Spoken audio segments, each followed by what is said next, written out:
Dream of the Red Chamber, Chapter 83. And our focus is on a young woman named Dayu. Now, Dayu is brilliant. She's an aristocrat. But her position is incredibly precarious. She's an orphan. She lives under the care of her grandmother, the family matriarch. Right.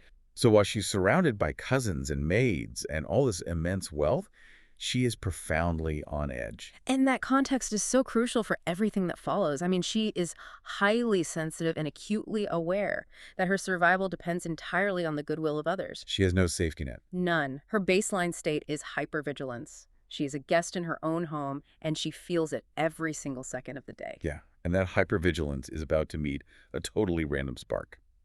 So Dayu is hanging out in her room with her cousins Tanshin and Qingyun, and suddenly, right outside her window, they hear an old woman screaming at the top of her lungs. Just shattering the peace. Literally screaming. She yells, "You good-for-nothing little hussy. What kind of thing are you coming into this garden to cause trouble?" It's just a completely jarring intrusion of aggression into what is normally this very refined, strictly controlled space. And Dayu's reaction is instantaneous and catastrophic. She doesn't even peek out the window to see what's going on. She assumes immediately that the insult is a targeted attack on her. Because of that guest mentality. Right. Because she's an orphaned guest relying on her grandmother's favor, she feels she has to be cautious with, as the text says, every step in every matter. She screams, "I can't live here anymore." She points a shaking finger out the window, her eyes physically roll back in her head, and she faints. Wow. The text actually describes her as having her liver and intestines torn apart. Her maid, Ziwan, is instantly sobbing, rubbing Dayu's chest, just trying to revive her. It is sheer chaos. It's a very visceral translation, but it perfectly captures the somatic reality of her emotional pain. Her internal organs literally feel like they are rupturing. Okay, let's unpack this, though, because I have to push back here. Looking at this from a modern perspective, or even just as a casual reader, fainting, eyes rolling back in the head, feeling like her organs are tearing because an old woman yelled at someone outside. It sounds a bit extreme. It sounds incredibly melodramatic. Like, is she just putting on a performance to get attention from her grandmother? Is this some sort of manipulation tactic? I mean, it is very easy to dismiss it as melodrama. But if we look at the clinical reality of somatic symptom disorder, we see a totally different story. The text isn't describing a performance, it's describing a complete collapse of the nervous system. Really? Yeah. Think of her existence like a submarine operating at crush depth. The pressure of the social hierarchy she lives under is just immense. Every word, every glance has a hidden meaning. So when a tiny incident happens, like a gardener yelling outside a window, it's not just a loud noise. It's the pressure cracking the hull. Exactly. To Dayu, it sounds like the ping that indicates the hull of the submarine is about to breach. Her body reacts to a perceived mortal threat, shutting down her consciousness just to protect her from the psychological impact. Which makes the reality check even more tragic, because her cousin, Tanshin, steps outside to confront this abusive woman, and what does she find? The old woman is actually just a gardener who is scolding her own granddaughter. Just completely mundane. Totally mundane. The little girl was just following her around while she was tending to the flowers, and the grandmother lost her temper. That's it. Tanshin scolds the woman for breaking the rules of decorum, tells her to get out, and the woman apologizes and leaves. The contrast between the blunt reality of the situation and Dayu's internal reaction is just staggering. It really is. And when you look at that chain of events, think about our imposter syndrome analogy again. You're sitting in your cubicle, you feel like you're one mistake away from being fired, and you hear two managers in the hallway saying, "I can't believe we let this useless person in here. They're ruining everything." You immediately viscerally assume they mean you. You're packing your desk in your mind before they finish the sentence. And why? Because your baseline anxiety is so high. Your brain is already primed for that exact rejection, and what this scene highlights so brilliantly is the stark divide between the unvarnished reality of the working servants and the fragile, overthinking mind of the aristocracy. The old woman has no idea the damage she just caused. None at all. She operates in a world of practical, immediate frustrations. Just annoyed with a child stepping on flowers. But Dayu operates in a world of complex, internal symbolism. When those two worlds collide, Dayu's fragile system overloads completely. And the worst part is, knowing it was a misunderstanding doesn't fix anything. Tanshin comes back inside and explains it, like, look, she was just yelling at her granddaughter. These people don't know anything about tact. But the damage is done. Right, it doesn't matter. Dayu just shakes her head. The panic has already ravaged her body. And that brings us to this quiet, claustrophobic aftermath in her bedroom. Tanshin and Jang-yoon try to comfort her, but they do it in that slightly dismissive, toxic positivity way people sometimes treat anxiety. Oh, definitely. They tell her, hey, don't be sad. Just focus on getting better so we can all hang out and write poetry together again. The classic just cheer up, it's fine approach. It's well-intentioned, of course, but ultimately profoundly alienating for the person who is actually trapped in the suffering. It completely minimizes the physical reality of what her body just went through. It pushes her further into isolation. Dayu's response is just pure fatalism. She cries and says, you just want me to be happy, but I likely won't make it to those days. She genuinely believes she is dying. Yeah. And yet, even in this state, her primary concern is being a burden. She begs Tanshin not to tell her grandmother the truth about how sick she is, to just say she's slightly unwell so she doesn't cause worry. And that is the ultimate tragedy of the guest mentality. Even when you're collapsing, your first priority is to minimize your own footprint. You cannot allow yourself to be an inconvenience, not even in your suffering. The psychological mask never comes off. So her cousins leave, and Dayu is left alone in her bed. And this is where the text gives us an incredibly vivid description of sensory overload. Usually, the Grandview Garden is described as this serene, isolated paradise. Very quiet. But now, lying there, Dayu is agitated by absolutely everything. She can hear the wind, she hears the bugs chirping, the birds. Every single footstep is booming like a drum.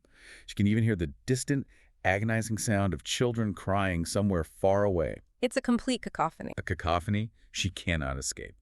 She is so overwhelmed, she begs her maid, Ziwan, to drop the thick curtains around her bed, just to block out the world. The environment hasn't changed, though. The garden is exactly as quiet as it always is. What has changed is her internal filter. How so? Well, when your nervous system is pushed into extreme overdrive by a panic attack, a specific part of your brain called the reticular activating system, which is the part responsible for gating sensory information, it essentially stops working properly. Oh, wow. Yeah, it stops distinguishing between a dangerous tiger and a harmless cricket.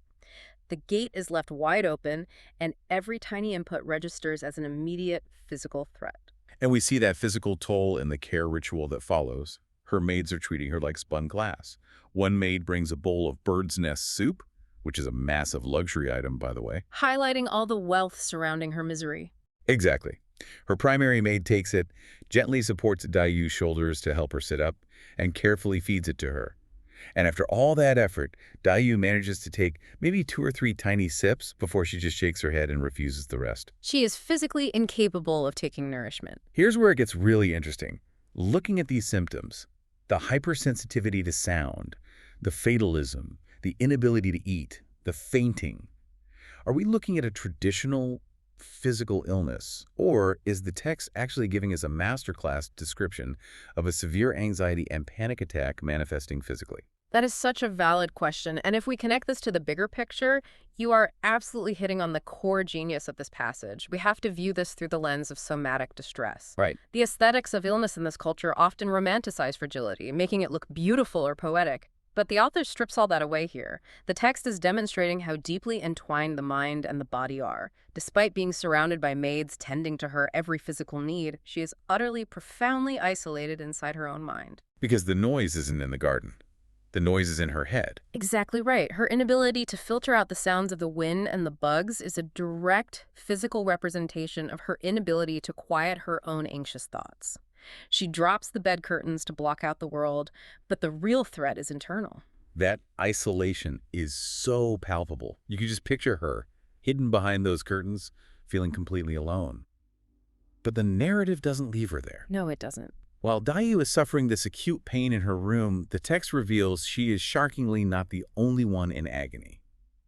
This brings us to the arrival of Shirin, and things get almost supernatural. The focus shifts, and the world of the novel suddenly expands in a very unexpected way. So Dayu is resting when they hear a voice outside. Yeah. It's Siren, a high-ranking maid from a totally different courtyard, the courtyard of Baoyu. And for context, Baoyu is Dayu's cousin and her deep, unspoken soulmate. Right. Shirin sneaks over to Dayu's room, and she is completely frazzled. She reveals that they heard a rumor Dayu was sick, and it terrified Bayu so much he sent Jiren to find out what was going on. And it's important to note she sneaks over. Again, the pressure of the environment means everything must be handled delicately without starting rumors. Absolutely. So Sharon is whispering with Dayu's maids, but she drops an absolute bombshell. She reveals that Bayu had a horrific, terrifying night. She says that in the middle of the night, while asleep, Bayu suddenly woke up screaming. Just out of nowhere. Out of nowhere, he was clutching his chest, claiming he had a severe heartache. Sharon says he was crying out that his heart felt as if it was sliced by a knife. He was in absolute agony, talking nonsense, and didn't calm down until dawn. The timeline here is the critical piece of information. His physical breakdown mirrors hers, happening at the exact same moment. Wait, how is this possible? Is this a fantasy novel? Are we talking about literal magic here, or is this an allegory for extreme empathy? Because feeling a knife in your chest when someone across an estate faints seems wildly supernatural. It's kind of both. It bridges the gap between the supernatural and the psychological.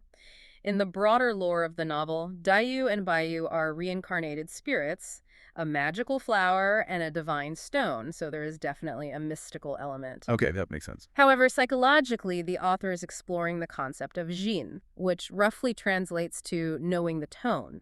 It's the idea of a soulmate whose internal frequency perfectly matches your own. Oh, I love that. Yeah, the author is suggesting that when two people are that perfectly attuned, empathy ceases to be just an emotion and becomes a physical sensation. Bayu doesn't just feel sad for Dayu. His nervous system is so linked to hers that he physically registers her psychological trauma as a cardiac event. He feels his heart being sliced by a knife because her liver and intestines feel torn apart. What's fascinating here is the nature of their connection. He is literally physically feeling the psychic shockwave of her panic attack from across the estate. And the way they handle this connection is just devastating. Dayu, who is lying sick behind her bed curtains, overhears this whispering. She coughs, calls Jiren over to her bed, and asks her point blank, "What happened to Bayu, who had a heartache in the middle of the night?" She catches her. She catches her. Now watch what Jiren does. Jiren looks at Dayu, sees how frail and sick she is, and immediately pivots. She downplays the entire terrifying night. She lies to Dayu's face and says, "Oh, it was nothing. Bayu was just having a nightmare. He got sleep paralysis. He's fine. It wasn't a real illness." She lies to protect Dayu from worrying. In our modern context, we might view that as gaslighting or just being dismissive, but in the context of this hyper-pressurized aristocratic society, deception is often wielded as a form of deep compassion. Jiren is lying to protect Dayu's already shattered nervous system. But Dayu is brilliant. She sees right through Jiren's lie immediately. She knows Bayu. She knows what that midnight panic really was.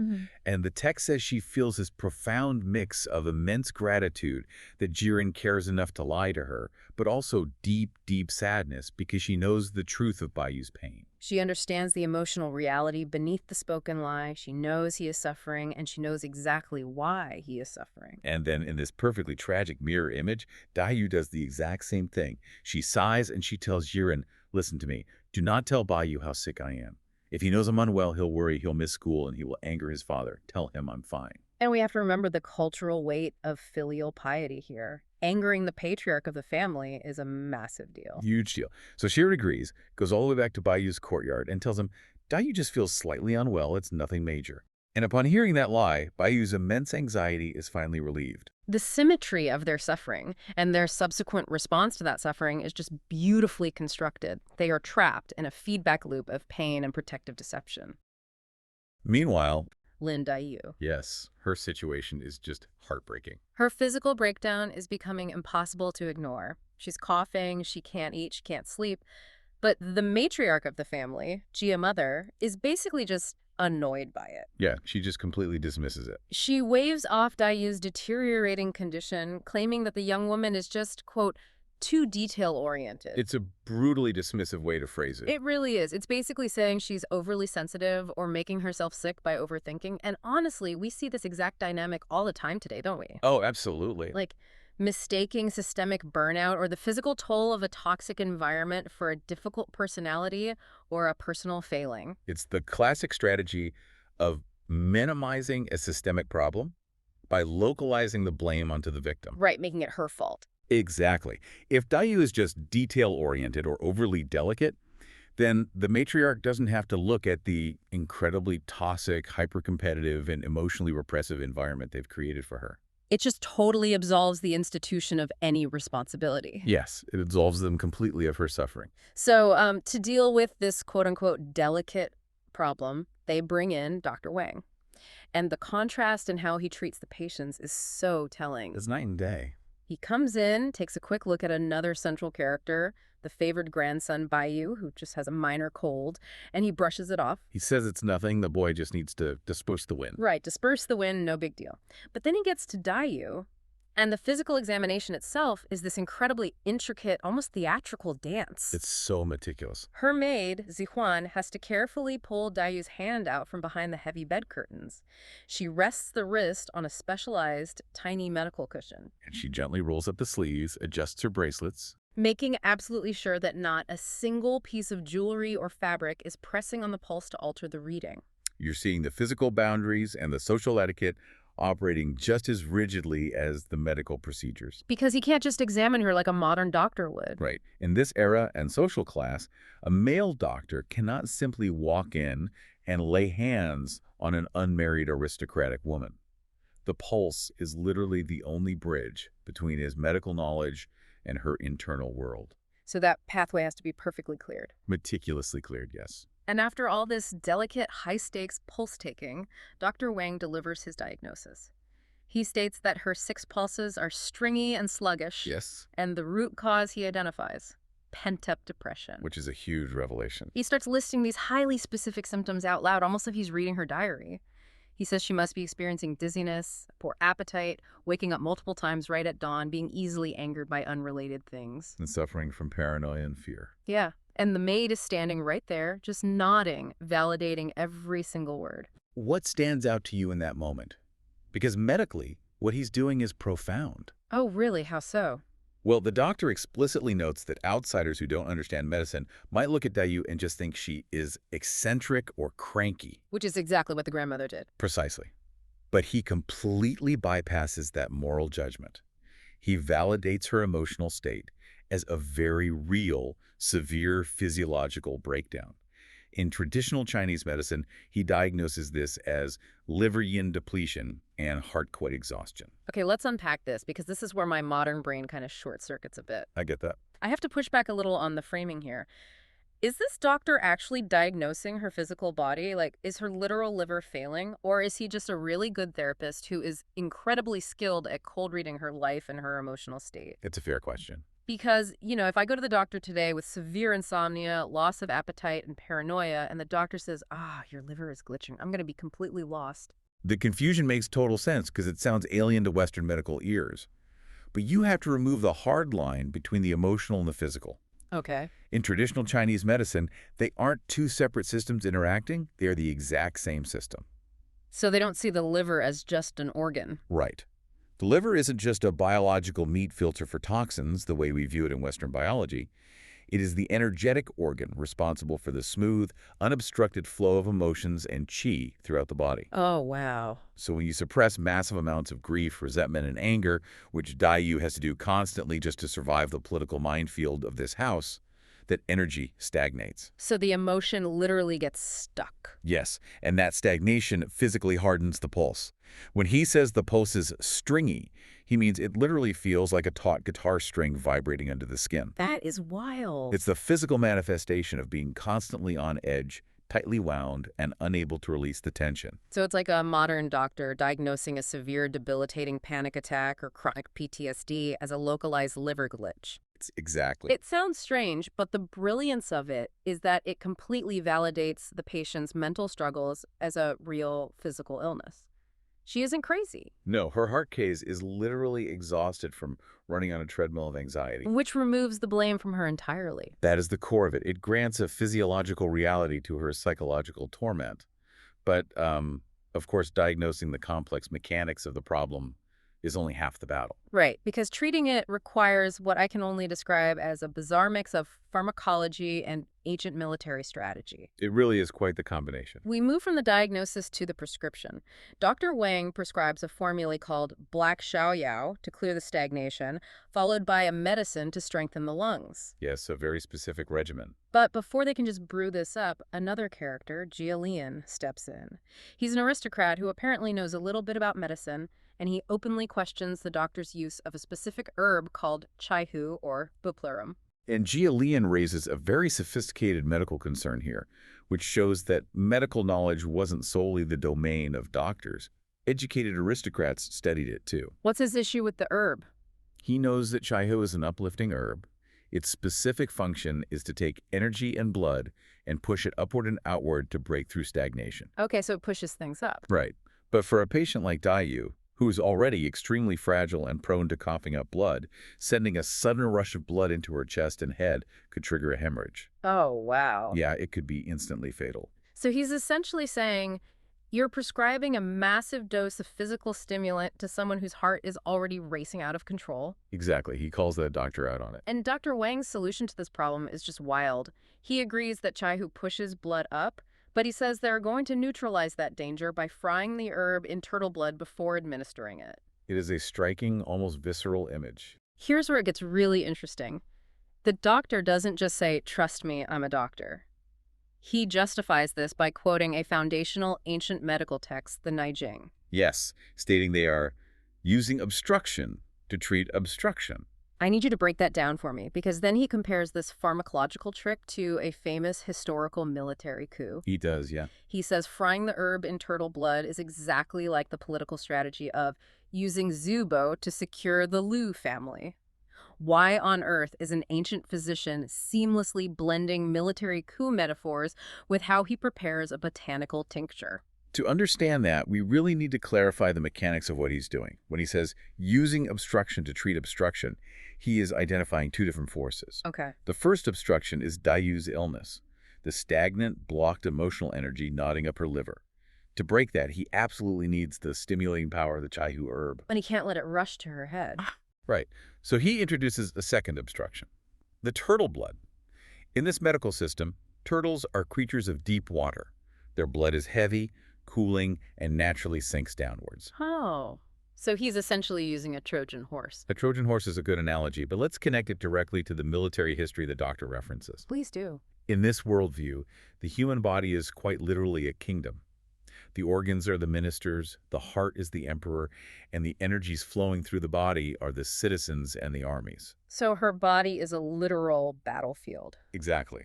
Dayu's liver has what they call evil fire. It is a province in open rebellion. And you can't just send an army in indiscriminately or you burn down the whole kingdom. Precisely. The historical reference he uses, Zhu Bo securing the Liu family, refers to a famous general who had to use profound deception and complex maneuvering to sneak into an army camp. To seize control. Yes, to seize control from a rebellious faction and protect the royal dynasty without sparking a full-blown civil war. That is so clever. Dr. Wang is saying he has to sneak his general, the stimulating herb, into the rebellious province of the liver using a heavy, sinking disguise, the turtle blood. Tricking the body. Yes, it tricks the body into absorbing the medicine and sending it down to the liver where it's needed, rather than letting it rush up to the lungs and cause a hemorrhage. He is actively waging a psychological and physiological war inside her circulatory system. That is a staggering way to view medicine. It's treating the human body as a geopolitical conflict zone, requiring espionage and covert tactics just to deliver a dose of herbs. It really is. But as we move deeper into this excerpt, we realize that the geopolitical conflict isn't just a metaphor for Dayu's body. The entire aristocratic estate is fundamentally rotting from the inside out in the exact same way. The text transitions beautifully from the microscopic reality of one sick girl to the macroscopic reality of the entire family. From the body to the budget. Exactly. We move straight from the doctor prescribing this incredibly complex, expensive medicine to the mundane, humiliating reality of trying to actually pay for it. Right. We get this behind-the-scenes conversation between a servant, Zurui's wife, and the ultimate manager of the household finances, Wang Shifeng, who goes by Fengji. And this scene reveals so much. The servant explains that Dayu's maid, Ziwan, needs to borrow a couple of months' worth of pocket money. And here is the bizarre catch to this extreme wealth. The expensive medical consultations, the doctors, the rare herbs, those are covered by public funds. Yeah, the estate's central budget handles the big, performative official expenses. But Dayu doesn't have a single coin of actual cash on hand for daily needs, for the tiny comforts of being sick in bed. And before we judge the absurdity of that, we have to look at how aristocratic allowances functioned. Okay. Aristocratic women in the society were not supposed to touch filthy lucre. Cash was considered beneath them. Their lives were entirely subsidized by the estate's credit. Like having a massive corporate account. Yes. You could order a massive theatrical banquet or summon the region's top physician and simply put it on the family tab. But you had zero liquidity. You had no actual physical money to tip a servant or buy a specific snack. So you have unlimited credit for the grand performative aspects of life, but you can't buy a $2 pack of tissues. Exactly. And Fengji, the manager, is trapped by this structure.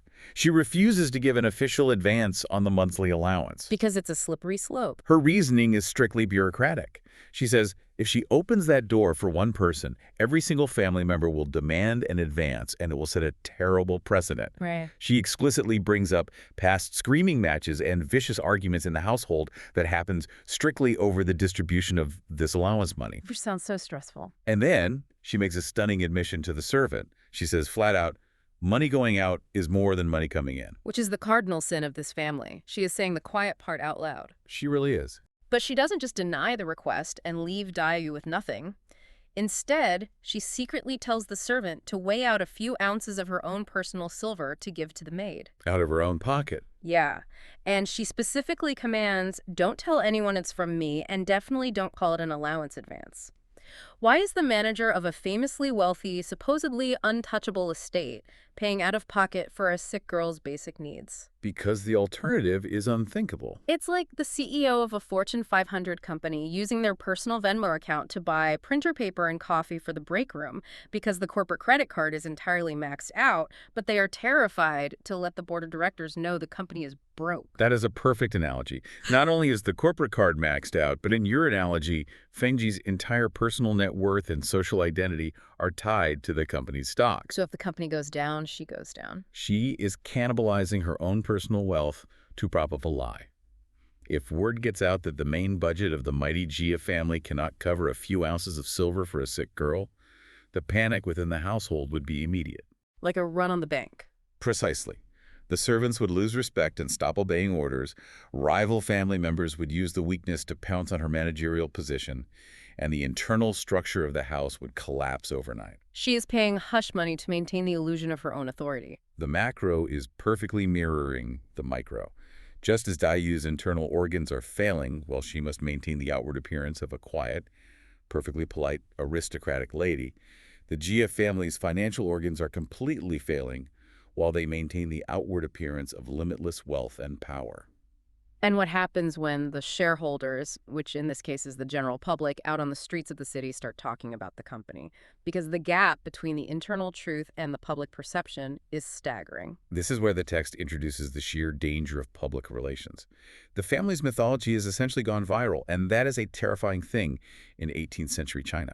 The servant, Zhao Rui's wife, starts gossiping to Fengji about the wild rumors she's hearing in the tea shops and the alleys outside the estate walls. The public's perception of the Jia family is that they are basically mythological gods of wealth. The servant says people believe the family has literal rooms entirely filled to the ceiling with gold and silver. Just absolute fantasy. They believe that when the royal concubine, who is a family member, visited from the palace, she brought carts of unimaginable wealth. The public thinks that when the family drops tens of thousands of silver pieces as a donation at a temple, it's just a hair off a bull. It's a total caricature of wealth. The public imagination has completely decoupled from the actual mathematical reality of the estate's ledgers. They are out there talking about the family owning solid jade lions at their gates. They are gossiping about a solid gold quillin, a mythical creature ornament that was supposedly stolen. Which, by the way, is based on a tiny grain of truth regarding a trinket belonging to another character. Right. But the streets have blown it wildly out of proportion into this massive golden idol. And then the servant recites a street song that local children are singing. A nursery rhyme. Yeah. The lyrics go, Ning Mansion, Wrong mansion, gold and silver like dirt, eat endlessly, wear endlessly.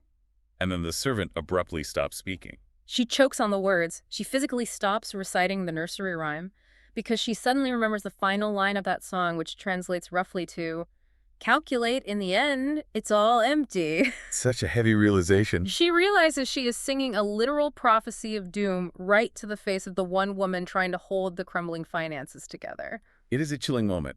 The servant accidentally speaks the subconscious, unspoken terror of the entire family. And Fengji's reaction is deeply revealing. She doesn't laugh it off as silly peasant gossip. No, she says, "A person fears fame like a pig fears getting fat," which is a visceral, almost violent proverb. A fat pig gets slaughtered. And we have to explain why she feels like a pig about to be slaughtered. Please. If we connect this to the bigger picture, in the geopolitical reality of Imperial China, immense wealth and fame make you a target. The emperor and rival political factions are always watching. So you can't be too flashy. Right, but if the public believes you have infinite wealth, you are completely immobilized. You cannot downsize. You cannot quietly sell off a summer property. You cannot let a single servant go or serve a cheaper cut of meat at a banquet. Because the moment you show a single crack in the facade, The moment you show weakness, your creditors will panic and call in their debts. But worse, your political enemies will sense blood in the water. they'll pounce. They will petition the emperor for an audit. Showing weakness doesn't just mean you lose face. It means your properties are confiscated, your titles are stripped, and your entire family is sent into exile. The stakes are literal survival, not just social embarrassment. They are hostages to their own public relations. Their social and physical survival depends on violently maintaining the illusion of the very wealth that has already run dry. The scene shifts abruptly. This whole crisis doesn't start with a royal decree or like an official medical bulletin. It starts with a spark. A simple rumor. Yeah, a rumor. We are looking at the patriarchal heads of this massive household, specifically Jia Shi, who deduces that there is a medical crisis in the palace based on a very specific, quiet observation. Right. He simply hears that a top-tier imperial physician, accompanied by 2 government officials, was summoned into the inner palace. That is his only clue. And he looks closely at the personnel involved. I mean, Jia Shi's logic is a perfect demonstration of how people in highly restricted societies learn to read the tea leaves. Oh, totally. He reasons that an entire medical team of that caliber isn't deployed for a mere palace maid or a low-ranking concubine. It has to be someone of extreme importance. Right. And for the Jia family, that points to exactly one person, the imperial consort, their relative. It reminds me of people today tracking the private jet flight logs of a major tech CEO to figure out if they're about to step down, you know. Yes, exactly. They're scrutinizing the movements of doctors just to deduce the health of their own flesh and blood.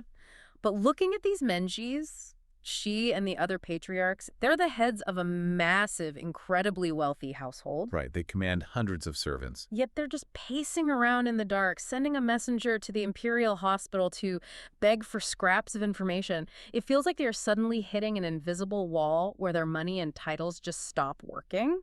Well, that invisible wall is the defining feature of imperial power. This scenario exposes the absolute limits of patriarchal authority in this era. How so? Outside the palace walls, within their sprawling estate, these men rule their domain absolutely. They dictate the lives of everyone under their roof. Right, they're the kings of their own castle. Exactly. But the moment their gaze turns toward the inner palace, their authority completely evaporates.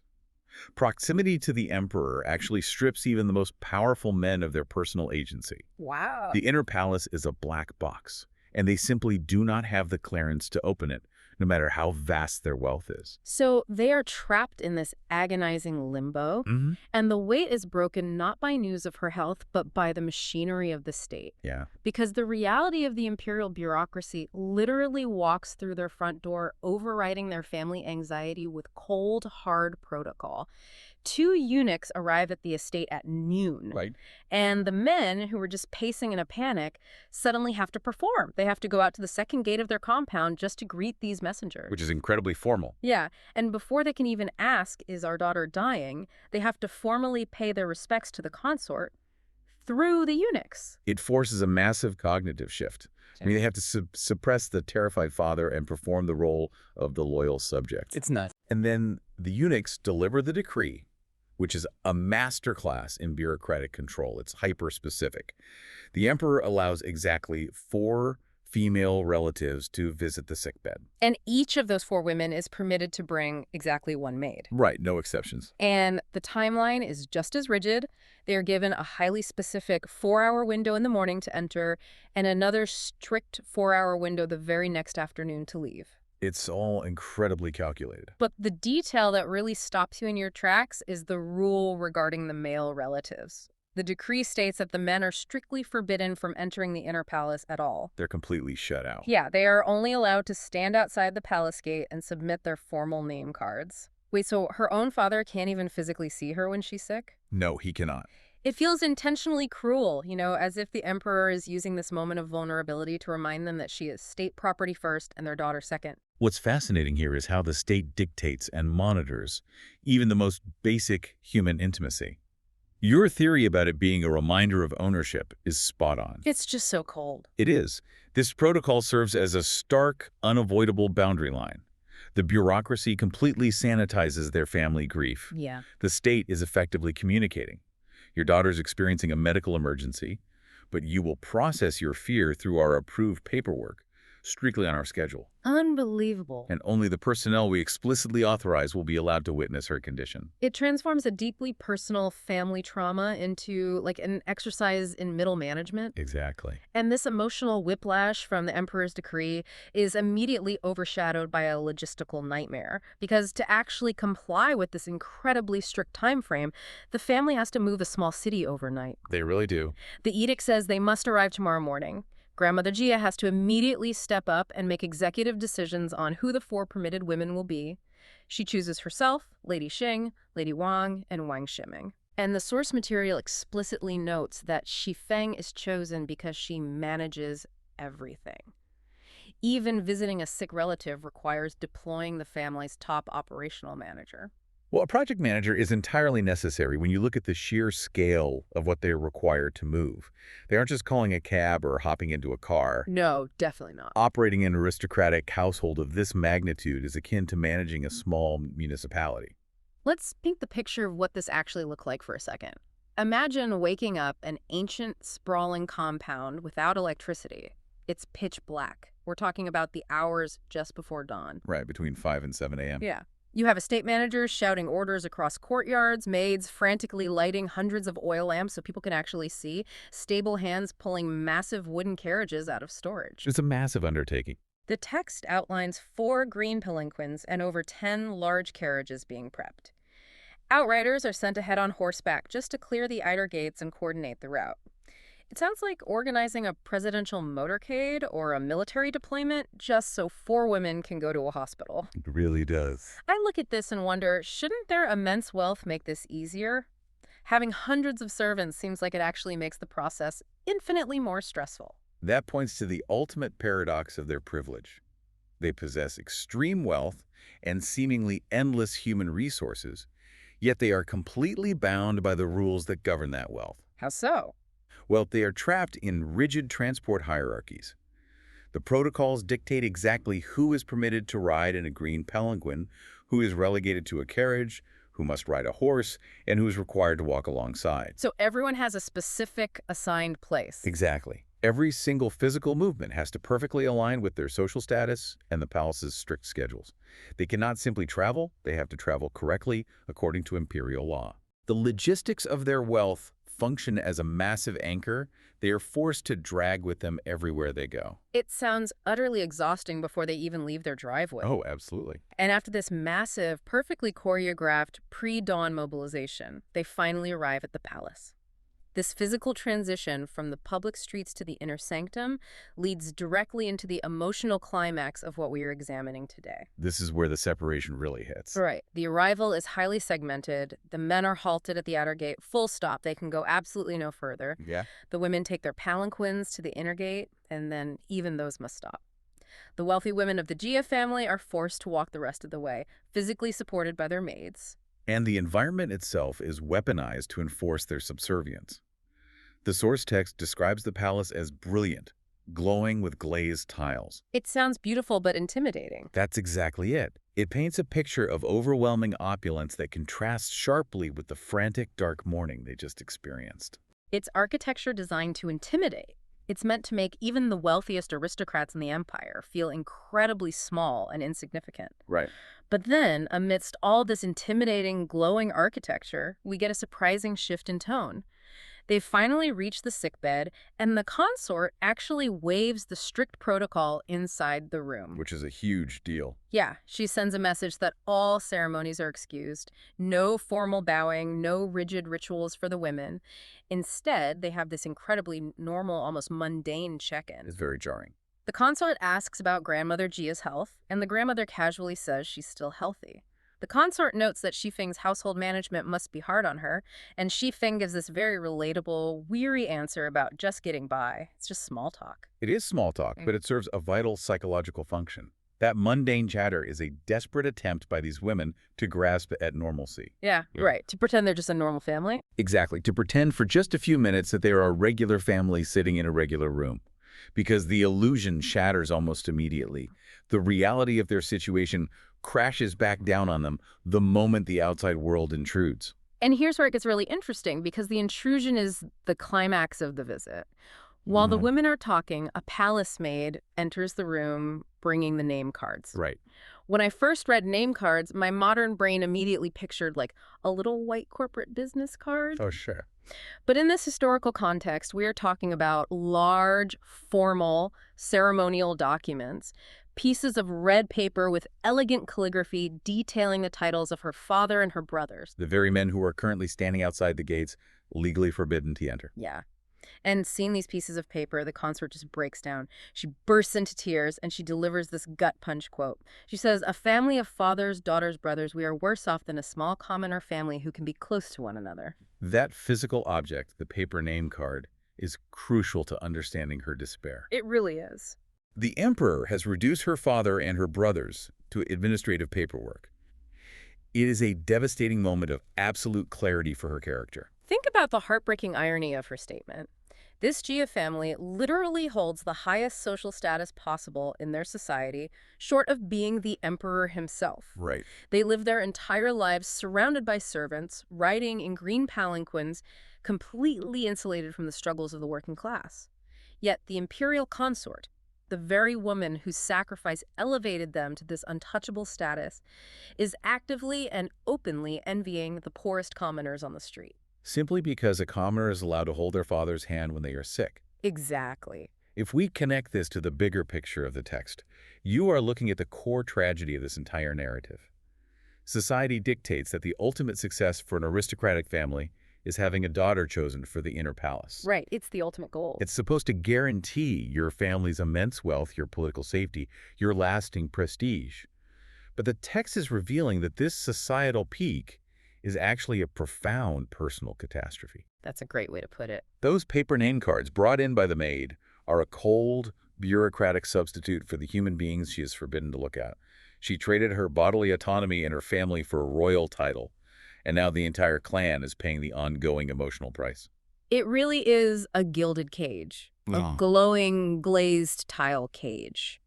But even in the midst of this profound grief, while she is literally weeping over these pieces of paper, the consort's mind pivots. She doesn't just stay in that despair. No, she doesn't just cry and mourn her situation. She pivots directly to the future of the family, which shows you just how inescapable the pressure of their status truly is. Yes. Amidst her tears, she asks about one person specifically, Bayu, the young male heir of the family. Grandmother Gia immediately steps in to reassure her. Right, she gives a progress report. Yeah, she says Bayu is studying hard, mostly because his father is being very strict, and that he is now successfully writing essays. The text notes that the consort is pleased by this news. Which seems odd at first glance. Yeah, I have to wonder, though, is she basically conducting a performance review from her sickbed? Of all the things to discuss while isolated and weeping, why is she checking on a teenager's homework? Well, this raises an important question about the family's overarching survival strategy. Bayu represents the future of the entire clan. Okay. The consort is acutely, painfully aware of the immense sacrifice she has made. Her entire existence, living in this beautiful, isolated prison, entirely separated from the people she loves, is meant to secure the family's status for the present. Right. But that status is incredibly fragile. It only lasts as long as she is alive or as long as she maintains the emperor's favor. Therefore, the next generation has to step up to solidify their position. So Bayu is their backup plan. He's their only plan. Bayu must succeed academically. He has to pass the grueling imperial examinations and become a powerful government official in his own right to justify her suffering. Oh, wow. If he fails, her sacrifice was for nothing. She is checking out his essays because his academic success is the only acceptable return on her investment of a ruined life. That is an incredibly heavy burden for both of them. It's not just a question of whether he is doing his homework. It's a desperate check to ensure her life's sacrifice is actually going to be worth something in the end. Exactly. And they don't even have time to sit with that immense pressure or to comfort each other properly because the clock is constantly ticking. The visit is strictly timed by that original morning edict. They're right, the 4-hour window. Suddenly, an imperial banquet is bestowed upon them in another hall. They are forced to stop weeping, go eat this highly formal meal, and then the women must leave before the mandated afternoon deadline. They cannot be late. They don't dare stay a single minute longer than allowed. They pack up, re-enter their palanquins, and head all the way back to the estate, only to arrive and immediately have to prepare to execute the exact same massive pre-dawn logistical nightmare the next 2 days in a row. It is an endless, exhausting loop of protocol. The ticking clock emphasizes exactly how fleeting and conditional this comfort is. The state allows them a precisely measured, highly monitored dose of family connection, and then abruptly cuts it off. Yeah. It reinforces the reality that the consort is fundamentally state property, only on loan to her family for a few hours, under strict supervision. Okay, let's shift scenes. First, the master of the house, a man named Supan, has been driven out by his wife, Xia Jingwei. Driven completely out. Right, so the husband is totally gone from the picture. That leaves the wife, Jingwei, sitting entirely alone in her quarters. Which honestly is already a recipe for resentment. But she isn't entirely alone in the compound. Right. She's trapped in really close proximity with her former maid, Baokan. Now here is the crucial detail. Jingwei previously elevated this maid to the status of a concubine. And to make the claustrophobia even worse, the other concubine in this incredibly messy web. Shangling. Yes, Shangling, who is also referred to as Queeling in the text. Well, she has completely fled the scene. Yeah, she just couldn't take the toxicity anymore. Exactly. So she escaped to live in the quarters of his sister-in-law, Bao Chai. Right, so look at the board now. The master is gone. Yep. The secondary target of Jingwei's wrath, Shangling, has completely removed herself from the immediate firing line. Smart move on her part. Very smart. And that leaves the bitter wife, Jingwei, and her former maid, Baokan, essentially trapped together in an echo chamber of their own mutual hostility. Wow. It is a completely claustrophobic environment. Okay, let's unpack this, because let's jump right into the inciting incident that lights this powder keg. Oh, this part is fascinating. It starts off sounding so mundane, right? Jingwei has been drinking alone. She is clearly sitting there stewing, feeling highly regretful about her life choices. Just wallowing in it. Yeah, wallowing. And out of nowhere, she decides she wants a hangover soup. Naturally. So she demands that Baokan make her the soup. And while she is issuing this order, Jingwei asks her where their husband went. It sounds like a seemingly simple interaction, right? Totally normal on the surface. The wife giving a standard order to a concubine who, let's remember, used to be her own personal servant. Right.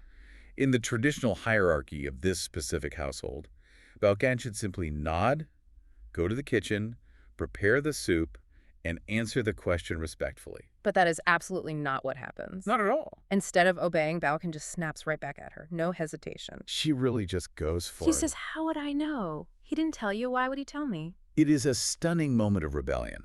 I mean, the sheer audacity of that response tells you everything you need to know about how far the discipline in this house has degraded. I am fascinated by this specific dynamic because it feels so universally human, even outside of this historical context. Oh, absolutely. Think about it. It is like giving your assistant a massive unearned promotion just to spite your manager. But then suddenly, that assistant realizes they have tenure, they have a fancy new title, and they realize they don't actually have to listen to you anymore. They're untouchable now. Exactly. Jingwei elevated Baochan to concubine status for her own strategic reasons, and now she realizes she has completely lost control of the monster she created. That is exactly the dynamic at play. You cannot grant someone power and then expect them to act like they are still powerless. Right. It just doesn't work that way. And Jingwee's reaction to this insubordination is what really kicks off the psychological warfare. She doesn't just pull rank or demand obedience. No, she gets super petty. She immediately gets bitterly sarcastic. She starts complaining that Bao Chan now has protectors. And Jingwee uses this incredibly evocative phrase. She says that trying to discipline Bao Chan now is like catching lice on a tiger's head. Catching lice on a tiger's head. What a vivid image. Isn't it? It implies that even trying to correct this girl is going to get Jingwee's arm bitten off. It's essentially saying the risk of confronting her is lethal. Precisely. And notice what Jingwee is doing here. She is suddenly playing the victim. Oh, 100%. She says to Bao Shan, "You are still my maid, but the second I ask you a simple question, you throw a fit and speak in riddles." Right. And then Jingwee takes it to the most extreme melodramatic place possible. She sarcastically suggests that since Bao Chan is so powerful now, she should just go ahead and strangle Jingwee. So dramatic. Right, because then Jingwee argues Bao Chan or the other concubine can just easily take over as the official wife. It is textbook Darvu behavior. You know, deny, attack, and reverse, victim and offender. Oh, definitely. I mean, you've probably dealt with someone exactly like this at work or in your personal life. Everyone has. The person who initiates the conflict makes a ridiculous demand, and then the second you push back even slightly, they immediately start crying that everyone is ganging up on them. Yep. She flips the script to make it sound like she is the one being actively oppressed by her former servant. It's highly manipulative. Yeah. But here is why the situation escalates into chaos. Bao Chen does not back down. Not even a little bit. Right. In a functional hierarchy, the subordinate would eventually fold under that kind of emotional manipulation. But Bao Can matches Jingwee's aggressive victim-playing energy perfectly. She gives it right back. She does. Bao Can starts crying foul herself, loudly claiming that Jingwee is bullying the weak. Wow. She wails that Jingwee just wants to use them as punching bags.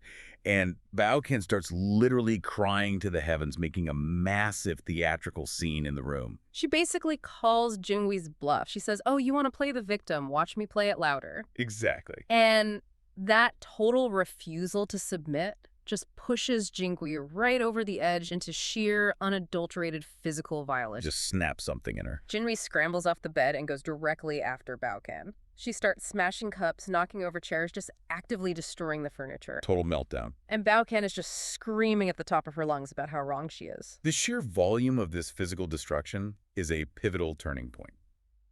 Well, by screaming and smashing the furniture, Jingwee and Bao Can aren't just breaking porcelain, they're shattering the privacy of their own room. Ah, I see. This isn't a private, contained dispute anymore. The noise is so incredibly loud that it spills out into the rest of the family compound. It forces the rest of the household to get involved. Right. Enter the peacemakers, or at least the people who are forced to try and be peacemakers. Yeah, reluctant participants. So the mother of the house, Aunt Shu, hears this absolute racket all the way from her daughter Bao Chai's room. It's that loud. Yeah. And Aunt Shu's first instinct is to send the other concubine, Zhangling, over there to break up the fight. Which, if you understand the dynamics we laid out at the beginning, would have been a catastrophic mistake. Exactly. And Bao Chai, the daughter, knows this instantly. Bao Chai is incredibly wise here. She stops her mother immediately. A very good save. For sure. She points out that sending Zhangling, the very person Jingwee despises and drove away back into that room, would be like pouring oil on fire. Just a terrible idea. So Aunt Shu decides she is to march over there herself to handle it, and Bao Chai ends up trailing right behind her to run interference. Now, Aunt Shu is the matriarch. Her arrival at the door should theoretically bring an instant, terrified halt to the chaos. Right. Everyone should freeze. Her authority should be absolute. But wait, I have to push back on Aunt Sue's priorities for a second, because this part genuinely confused me when I first read it. Oh, how so? Well, notice what Aunt Shu yells when she actually gets to the door.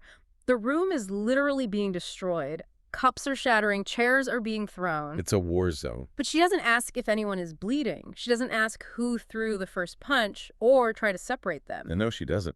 She yells through the door, asking if they aren't afraid the relatives will hear and laugh at them because of their low walls and shallow houses. Right. Why on earth is the matriarch more worried about bad PR than the flying furniture and potential physical injury? It sounds incredibly callous to a modern ear, doesn't it?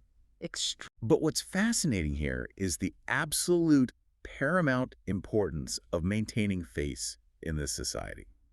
We tend to think of reputation as just vanity, getting likes on social media or having a good public image. Yeah, just superficial stuff. But in this historical structure, face is literal currency. It is your family's social credit score, their political leverage, and their economic safety net. So you're saying it's not just about looking good, it's about structural survival. Exactly. For Aunt Sue, the physical destruction of a few cups or even a few bruised arms is entirely irrelevant compared to the destruction of the family's reputation. Wow. The real crisis isn't the violence. It is the fact that the violence might be witnessed by outsiders. To have low walls and shallow houses is metaphor, meaning your private shame is easily broadcast to the public. Oh, that makes so much sense. Order and reputation are the highest forms of security she has.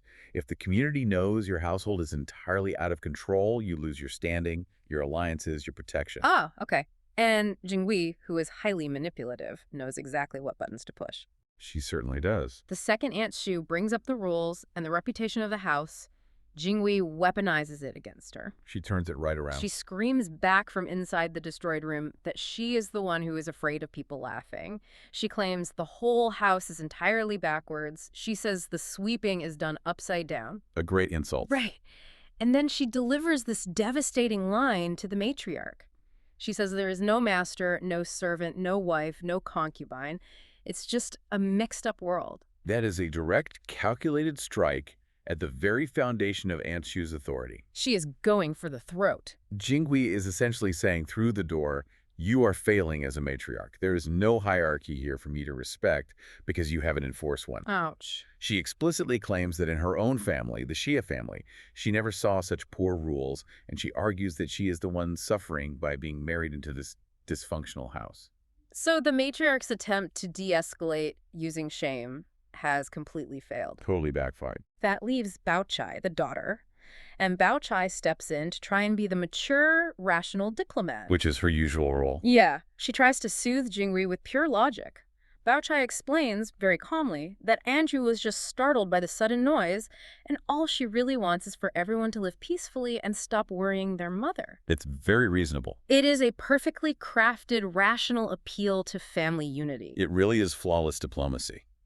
Bao Chai is doing everything right according to the rules of conflict resolution, but it completely backfires. Spectacularly. But why? Why does being perfectly reasonable make Jinghui even angrier? Because Jinghui realizes in that exact moment that she cannot win a logical argument against Bao Chai's calm, measured demeanor. Right, Bao Chai is making too much sense. Exactly. Bao Chai is composed, respectful, and entirely in the right. If Jinghui engages with that logic, she has to admit she is acting like a lunatic. And she's definitely not going to do that. No. So instead of meeting logic with logic, Jinghui decides to change the rules of engagement. She goes straight for the jugular, shifting her attack away from the broken cups and directly onto Bao Chai's deepest, most painful personal vulnerabilities. The gloves come off, and we move from broken cups to words as literal weapons. The transition is brutal. Jinghui's sarcasm here is just terrible. Yeah. She mockingly calls Bao Chai a great sage. She says, "Oh, you are so virtuous. You will surely get a good husband and a great family. And you won't end up a living widow like me with absolutely no one to rely on." Living widow. That is a highly charged, incredibly painful phrase. It's so harsh. Jinghui is highlighting her own miserable abandonment by Zhu Pan, but she is using that pain as a weapon to curse Bao Chai's future. Wow. She is weaponizing her own trauma to inflict trauma on someone else. And then Jinghui explicitly tells Bao Chai to mind her own business in the most insulting way possible. Yeah. She says, "You haven't been taught by parents how to handle the matters of men and women's bedrooms, so you have absolutely no right to speak here." It is an incredible escalation. Jinghui is taking her own pain, her own marital failure, and trying to infect Bao Chai with it. Misery loves company. Exactly. And even though Bao Chai tries to defend herself, she calmly states that neither she nor Sangling have ever provoked Jinghui with a single cross word. Jinghui is completely beyond reason at this point. She is literally throwing a tantrum on the edge of the bed, banging on the bed frame, crying uncontrollably. Just completely losing it. Jinghui starts comparing herself unfavorably to Jiangling, saying she doesn't know how to be flattering and serve up favors like Xingling does. Right. And then Jinghui delivers the ultimate jab, the climax of this entire verbal war. She screams out this devastating, sarcastic line. She says, "Not everyone has the destiny of an imperial concubine. Yeah. Go do some good deeds." Oh, that reference to the imperial concubine is meant to be a crushing mockery of Bao Chai's high status and her personal aspirations. It's just so pointed. It is designed to humiliate her by throwing the highest possible social destiny right in her face, implying she's arrogant and delusional to act so above it all. Okay, wait, I need you to explain this next part to me, because looking at how the other people in the room react to that insult is a wild study in contrasts. It really is. Here's where it gets really interesting. Aunt Sue, the mother, is so furious at hearing her daughter insulted this way that she completely loses her temper. She snaps. She literally stands up and offers her own neck. She tells Jingui, "If you are so upset, just strangle me." The drama is off the charts. But Bao Chai is totally innocent here. She just took the most vicious insult imaginable, and she does, nothing. Nothing at all. She just swallows her humiliation. She begs her mother not to get angry. She tells the concubine Bao Chan to shut her mouth, and then she physically leads her mother out of the room. Why doesn't she fight back? Because Bao Chai understands the true cost of face. Going back to that. Yes, if she descends into a screaming match with Jingui, Jingui wins because the chaos spreads. Nice. Bao Chai uses stoicism as a shield.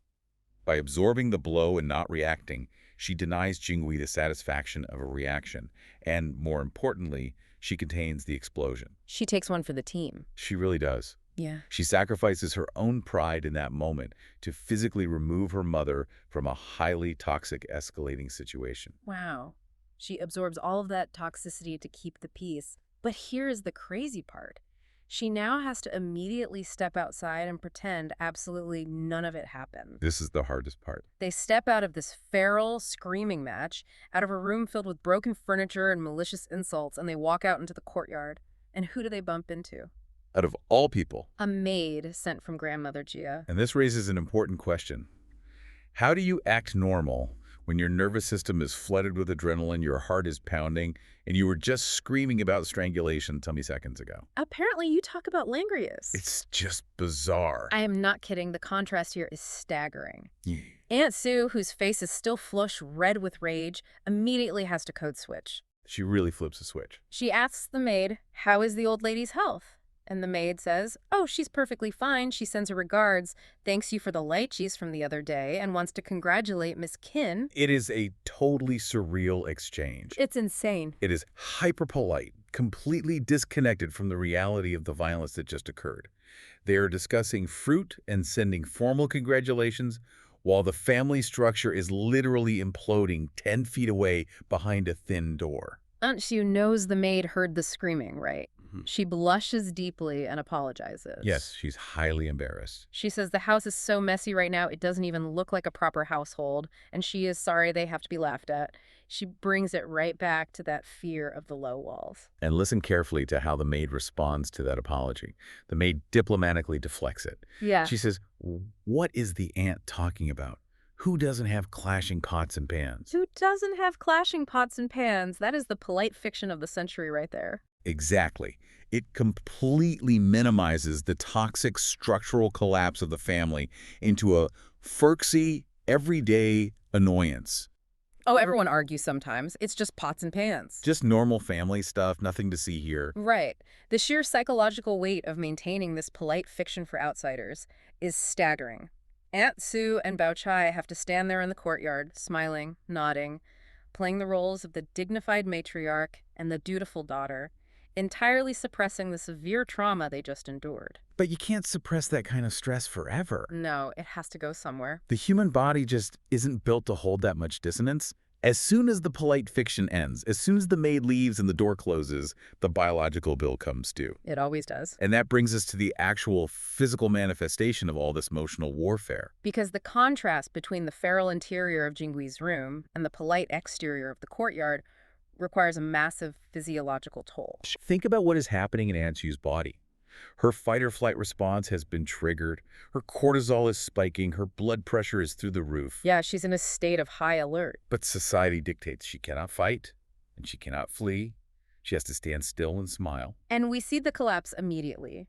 The maid leaves. Aunt Shu walks back into her own room. She is just about to sit down. Maybe Bao Chai's trying to comfort her.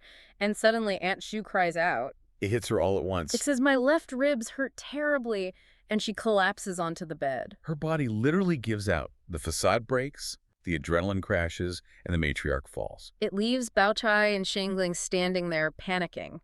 They are completely helpless in the face of this sudden medical emergency. It's a really terrifying moment.